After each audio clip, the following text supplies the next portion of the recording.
وادی تیرا کے گاؤں شاڈلہ میں 21 افراد کی ہلاکت کے بعد آج منگل کے روز باڑہ تحصیل میں احتجاجی مظاہرہ جاری ہے۔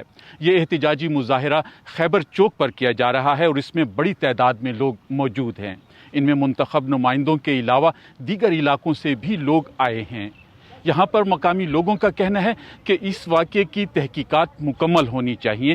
اس مظاہرے میں موجود جماعت اسلامی کے رہنما شاہ ولی نے کہا ہے کہ ہمارا مطالبہ ہے کہ قبائلی علاقوں میں جتنے بھی آپریشنز ہو رہے ہیں ان کو بند کیا جائے۔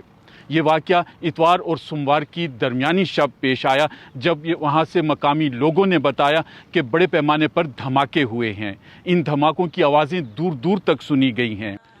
مقامی لوگوں نے بتایا ہے کہ رات 2 بجے کے بعد وہاں پر طیاروں کی آوازیں سنی گئی ہیں اور اس کے بعد پھر دھماکے ہوئے ہیں۔ اب یہ معلوم نہیں ہے کہ یہ دھماکے کس طرح ہوئے ہیں۔ انہوں نے یہ کہا ہے کہ اس کے بعد مساجد میں اعلانات کیے گئے کہ یہاں پر جو 2 مکان ہیں وہ مکمل منہدم ہو گئے ہیں، تو ان میں لوگ دبے ہوئے ہیں اور اس کی مدد کے لیے انہوں نے لوگوں کو بلانے کی اپیل کی ہے۔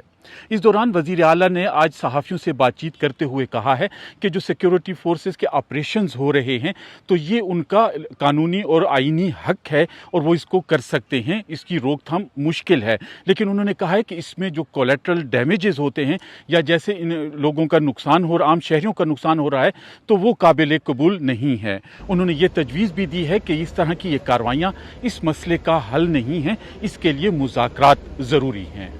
اس بارے میں صوبائی اسمبلی کے اجلاس میں بھی اراکین نے سخت غم و غصے کا اظہار کیا ہے۔ اسپیکر نے اس واقعے کے بارے میں ایک 3 رکنی کمیٹی کا اعلان کیا ہے اور کہا ہے کہ اس کے TORs جلد ہی وہ جاری کر دیں گے تاکہ اس بارے میں اس کی تحقیقات اور اس بارے میں معلوم کیا جا سکے کہ یہ واقعہ کیسے پیش آیا ہے۔